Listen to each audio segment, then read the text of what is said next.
initially started with only weight loss management, and as a fringe benefit, we realized over the period of time that it gives you benefit in terms of diabetes control, cholesterol control, blood pressure control. So we started now doing metabolic surgery with a little bit of modification in the bariatric component, even for patients who are not so obese. Otherwise the cutoff was about 32.7 BMI, but we can now offer this for people who are 28 or 30 BMI as well. Coming back to the question, bariatric surgeries are different types, classified into mainly restrictive or malabsorptive, or a combination of both. Restrictive is where we are restricting the amount of food which can go into the stomach at one go. So we basically trim the size of the stomach into a smaller pouch by using staplers. Don't get scared by the word stapler. They are not your paper staplers. They are basically a very fine stitching device, which is like an automatic device which makes the stomach airtight, watertight, leak-tight. Before you continue, are these the same staplers which are used after surgery for covering the injury? Yes. Staplers, those are skin staplers. These are endo staplers. They are called endo-GIA staplers. Yeah. Fine. Okay. So we use these high-tech devices which are called staplers, and we can literally create a smaller stomach pouch so that the person eats a small amount of food and gets the feeling of satiety or fullness, and they end up eating 7-8 meals a day, typically 2 breakfasts, 2 lunches and 2 dinners. By giving smaller meals to the body, your metabolism is triggered, and plus certain chemical changes which occur.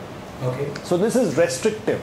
We can create a malabsorptive component wherein we change the position of the intestines in such a fashion that we can bypass the first part of intestine, the food from the stomach, and go into the second or the third part of intestine, bypassing the first part. This creates malabsorption. So to say that you will not absorb enough calories, you will not absorb enough oil from the diet that you consume. This classification is basically bariatric surgery. If we modify this further, we can make it into a metabolic surgery, where the whole idea is that if somehow I can take undigested food straight from the stomach into the last part of intestine, we trigger a gut hormone called GLP-1, and this GLP-1 brings about a lot of glycemic control. In the sense, it reverses the diabetes completely. Even if you're on insulin or other medications, you will have to stop all of them in a few weeks' time. Fantastic. Are these only the 2 variety of surgeries done in India, or are there any more? There are different types. There must be at least half a dozen of them or more. Laparoscopic sleeve gastrectomy, laparoscopic Ruobai gastric bypass, laparoscopic mini gastric bypass, laparoscopic ileal transposition. Banding is now almost obsolete. Nobody does the banding.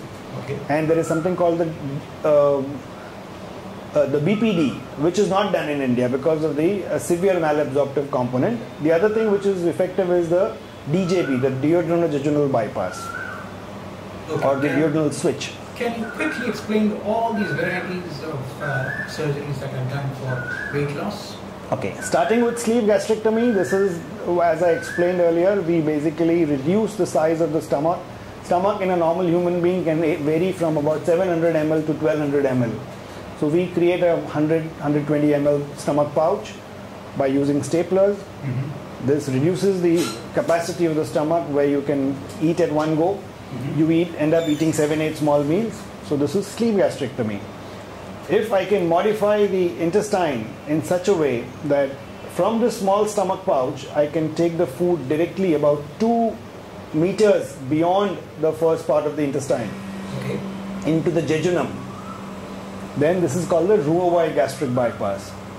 We create a roux limb, like a Y roux limb.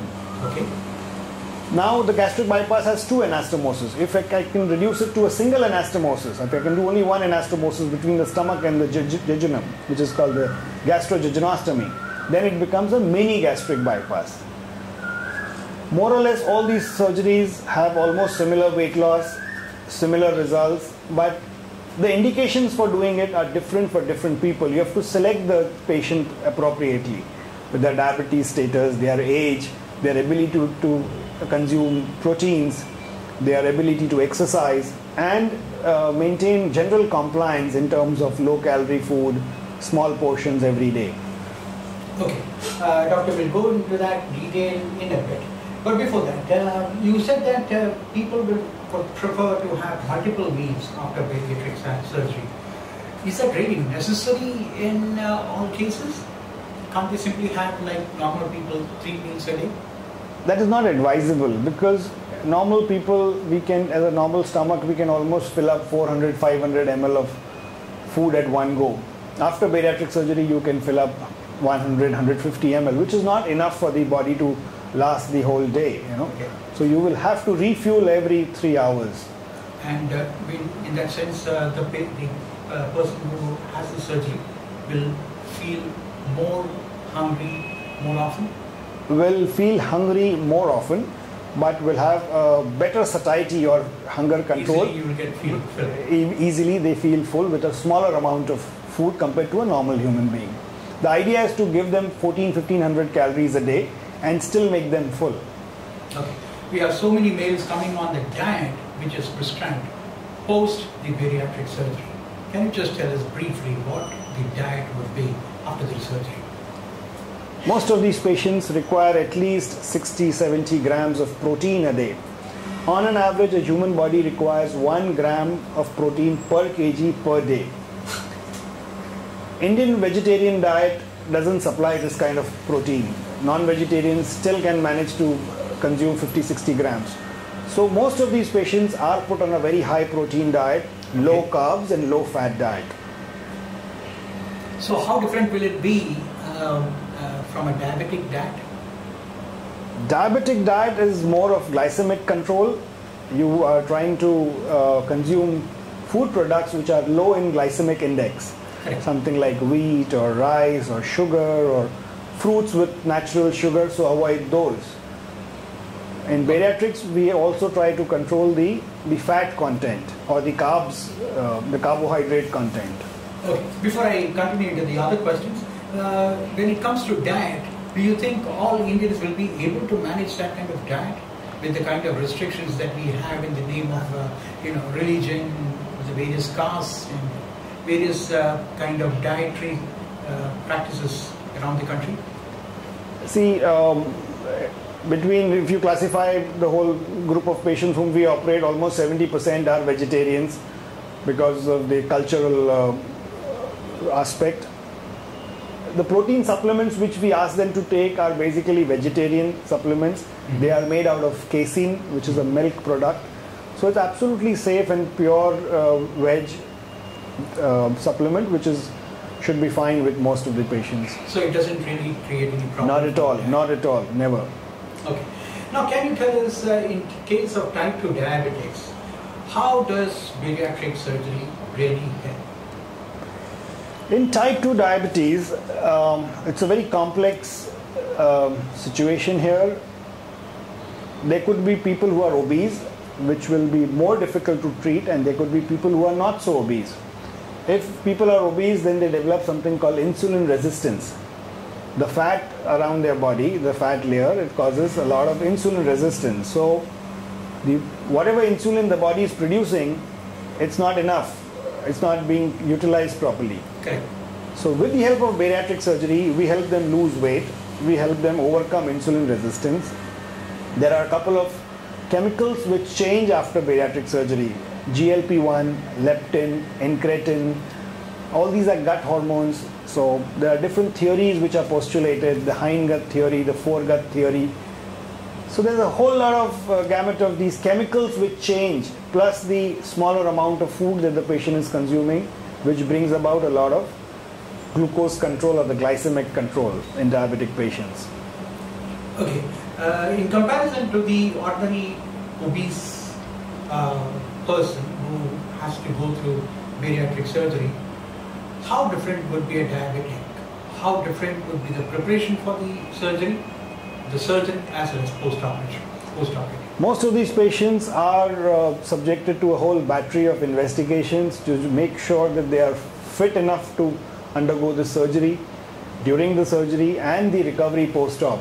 Okay. Routine blood tests, ECGs, X-rays, sonographies, 2D echoes, pulmonary function test, various different tests for diabetes like HbA1c, which is the average of 3 months sugar levels, and C-peptide levels, which is the most important test for a diabetic. C-peptide levels are basically a test which we do to assess the beta cells of the pancreas. Beta cells, if they have died out over a period, then we can predict that the surgery is not going to be so effective. But if they have preserved the beta cells, the patient has preserved a decent amount of beta cells, say 2+, then we can predict that the glycemic control will be much better and the post-op situation of the patient will be much better. That gives an interesting aspect to it. Does that mean that stem cells which are being used for type 2 diabetics, especially to reproduce beta cells, if it's combined with bariatric surgery, can be more effective? Yes, if somehow they can generate more beta cells, if they can increase GLP-1, then it's going to be a boon. It's going to be the research of the century, so to say. Fantastic. Okay, now doctor, can you tell us, in recent reports, actually a couple of days ago, there were reports in many of the foreign newspapers which talked about how blood pressure as well as cholesterol control can be brought about by bariatric surgery. Yes. It's not just weight loss. Absolutely. Can you just comment on that? Yeah. The first 3 things which come under control after bariatric surgery, typically the gastric bypass or the ileal transposition or the DJB, is control of triglycerides, HDL cholesterol, your blood pressure and the diabetes. Okay. With diabetes, you also reverse the microvascular changes in the vessels. These microvascular changes are the ones which are going to affect your organs in future, your kidney, your eyes, your nerves. So if somehow we can put a full stop to this microvascular damage, it's a boon for the patient. Okay. Does that also mean that the blood pressure and cholesterol in diabetics also will be equally coming under control after the surgery? Absolutely. Is that mostly because of the diet which is under control, or is it because the absorption? Because of the absorption, the changes in absorption. These people don't absorb so much of oil after the surgery. Yeah. This study was conducted in the Cleveland Clinic, Ohio. The chief surgeon was Phil Shower. He's a bariatric and a metabolic surgeon. And along with him, helping him was Dr. Kashyap. She is the endocrinologist. What they did, it was published very recently in March 2014. What they found out that bariatric surgery along with diabetic medication was much better, far better, beyond doubt, than medicines alone in treating diabetic patients. And can you just explain what the results of the thing were? Yeah, they did the study over a period of 3 years, and they found out that post-bariatric surgery, mainly the gastric bypass and a bit with the sleeve and the DJB, they found out that the patient was very well controlled in terms of their triglycerides, HDL, blood pressure, and their HbA1c. Oh, which means the glycosylated hemoglobin. Glycosylated hemoglobin, absolutely. And where does that reach usually? If somebody has given up the medications completely, can it come up to the 6.5? Yes, it can come below 6.4 or 6.3. Okay, doctor. Now tell us about the complications in the surgery. That's one. Most of our emails are only asking about what kind of complications are expected to happen in terms of that bariatric surgery in type 2 diabetes. See, over the period of time, as I said, this surgery is very demanding, very challenging in terms of technique and expertise. With the surgery now almost a decade old in this country, surgeons have completed their learning curve. Most of the surgeons, we have completed more than 3,000, 4,000 cases. Instrumentation has improved, the quality of staplers have changed, imaging system has changed. This surgery is now getting more and more safer. The due risk is about 0.3%, which is probably safer than you driving a car in the city of Bombay today. Now, car accidents are more fatal than a bariatric. And it has also proved that these patients, if they don't do the surgery, they are at a higher risk than if they do the surgery. So it makes sense for them absolutely to choose this procedure. It is time proven and it has stood the test of time, and is absolutely a life-saving procedure. Doctor, in all these complications, which are the most often found? Surgery leaks, lung complications, pulmonary embolism, and then there are complications related to bleeding, infection, all those things, especially in leakage of bowel content, those kind of things. Which are the most common, and how do surgeons like you try to avoid them? Yeah. See, the most difficult and the most lethal will be pulmonary embolism. Okay, so this can happen in any surgery, let me tell you. This can happen in an appendicectomy, it can happen in a gallbladder or a hysterectomy. So pulmonary embolism is very, very common when you are undergoing a surgery. So it's not only related to bariatrics or metabolic. Deep vein thrombosis, the DVT, is another complication which can occur, for which we do take prior precautions, and we already have prophylaxis for that. Mm-hmm. The other is the lung infection and this thing, or the port infection, which is very minor. What really would concern a surgeon is the leak. Now, as I said, the instrumentation has improved. Initially, we had staplers which had 2 rows of stitching, 2 on the patient side, 2 on the specimen side, which is to be removed. Now we have 3 rows of staples on each side, and soon they are coming up with 4-row staples. So the quality of staplers are improving a lot, and we don't see as many leaks. In the last 1800 cases, or last 3.5 years, I have not seen a single leak in my series. And when it comes to leaks also, it's mostly because of the kind of medications that are taken? Yeah, if the patient is on steroid for some reason, then the tissue becomes very friable. The tissues don't hold, they don't have the healing strength. So those kind of patients are more prone for non-healing leaks. Yes, usually even transplant patients also take a lot of corticosteroids. Yes, if they've taken steroid for any reason, those patients are at higher risk of a leak. And then, doctor, in case of this this middle plug that you have to take, in case of pulmonary embolism, you need to give the blood thinning low molecular weight heparin. Yeah. And heparin, exactly. And then that also leads to the problem of bleeding, isn't it?